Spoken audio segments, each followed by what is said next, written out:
Assalamualaikum warahmatullahi wabarakatuh. We are from Group 1. We will discuss our material about material development. Okay, my name is Putri Jasmine as a moderator and speaker, and my friends are Reza Gamara, Fatimah Mardatila, and Rana Zafira as speaker. Okay, the first material will convey by Areza Gamara.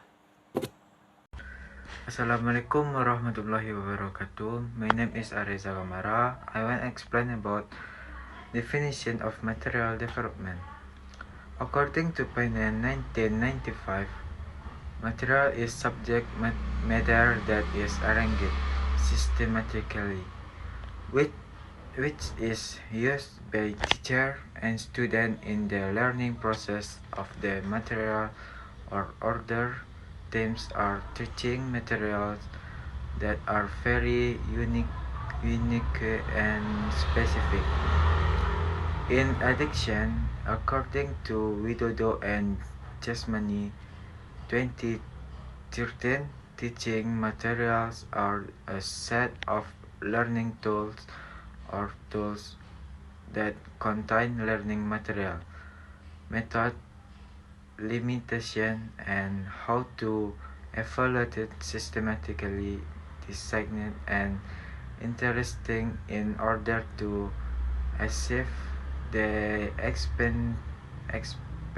expected goals of achieving competence or subcompetence with all its complexity. Assalamualaikum warahmatullahi wabarakatuh. Assalamualaikum warahmatullahi wabarakatuh. My name is Fatimah Mardatila. My NPM 21040028. So I will explain the principles in material development.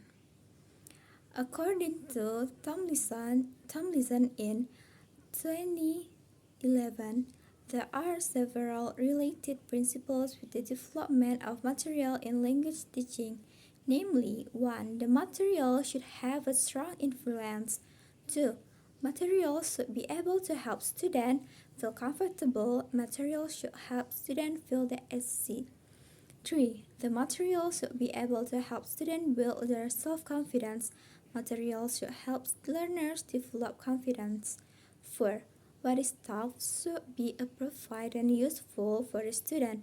What is being taught should be perceived as relevant and useful by learners. 5. Materials should require and facilitated student self-investment.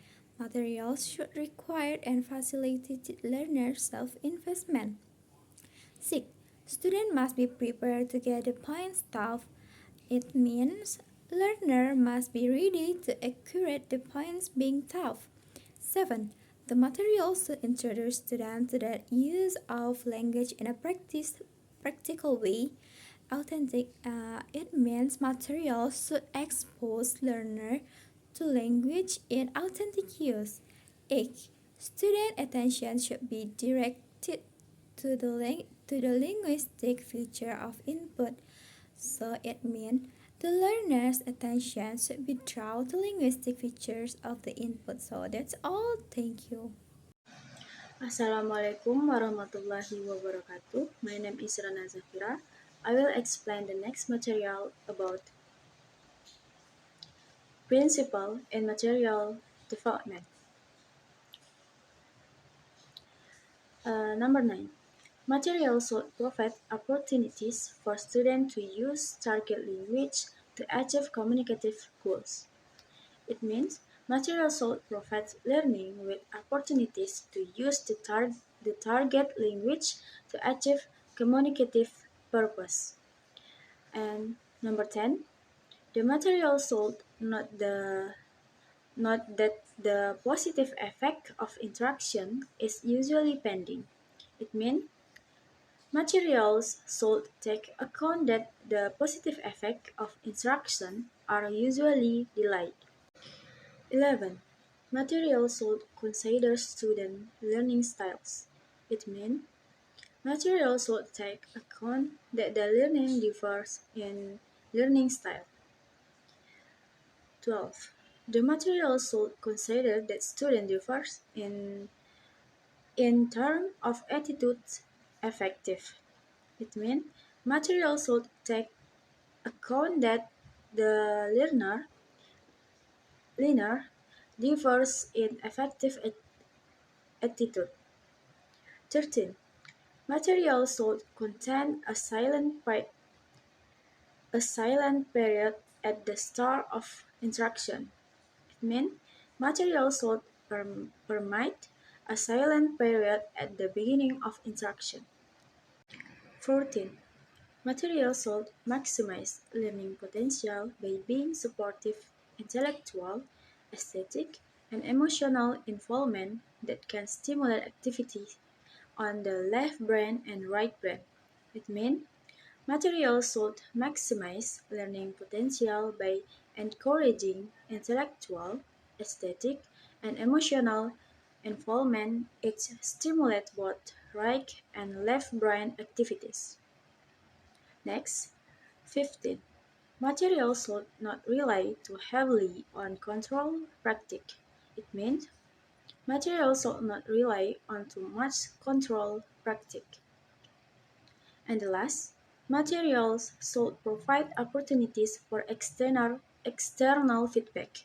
It means materials should provide opportunity for outcome feedback. Thank you.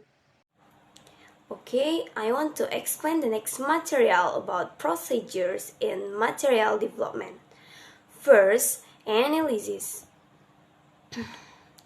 Analysis at this stage, what needs to be done is to identify the student's initial behavior.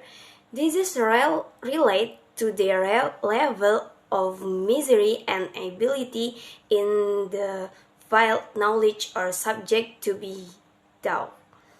However, the students have mastered subject content. Okay, next, design. At this design stage, teacher requests to formulate learning objectives, develop a concept maps lesson, as well as the development of an outline of. Okay, next, development.